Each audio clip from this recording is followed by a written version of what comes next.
Hey guys, welcome back to UFOs Above Us. All right, we're going to look at more structures today, so let's just dive in. I'm going to base it on two pictures here, so we'll look at these pictures and I'm going to pick out 6 items. You could probably pick out 10 or 12 if you wanted, but I'll focus on 6. Let's look at that crater. I'm going to brighten it up here. Let's look at that crater in the lower left-hand portion. If you look carefully, you'll see some objects sticking up out of the base of that crater. The one in the middle in particular has got a couple what looks to me like smokestacks or pipes sticking up, casting a shadow. So that's the first object I just want to point out. Those kind of look out of place. The second object I want to kind of focus your attention to is just right of the center screen there. You'll see kind of a mushroom-shaped brown object, circular object. What is that? You know, and I don't know what any of these are, so we just have to guess. But if you look at where the green circle is, kind of reminds me of an observatory or maybe a dormitory. Maybe it's some kind of a dome built to it doesn't look naturally occurring, I'll just say that.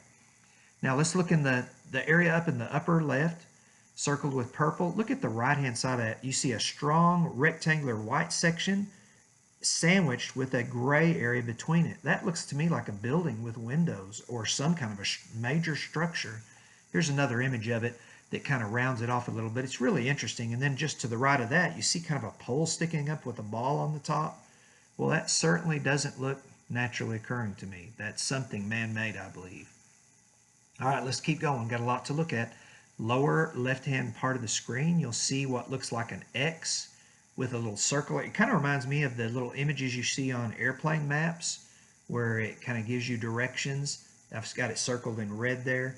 Well, that's not naturally occurring. I mean, come on, seriously. So that's just more evidence that we already know there's intelligent design on the moon. Now, it could be ours, could be someone else's, but it's certainly something.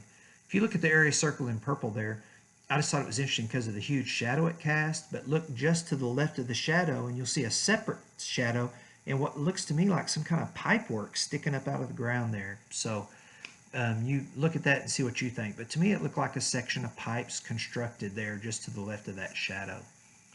All right, so the next object I'm going to look at is in the upper right-hand portion of this. But before we do, look at the lower left. You see a big gray patch. I just want to challenge someone here that's viewing. Look at the faint images scratched into that gray patch. Do you notice anything there? And again, I'm not going to leave that up long. I'm going to let you go back and freeze frame if anyone's sharp-eyed enough. It looked interesting to me, and I want other people's opinion on that. We're going to focus on the area in the upper right-hand screen here. You'll see what looks like some kind of a tube or a strong white line with a large circular structure like a tower sticking up out of it and the tube connected to it. What it is, I don't know, but it certainly, again, stands out to me immediately as not naturally occurring. Just like so much other that we see in these two images that just don't come across as naturally occurring. So that's my video for today. Keep watching those guys.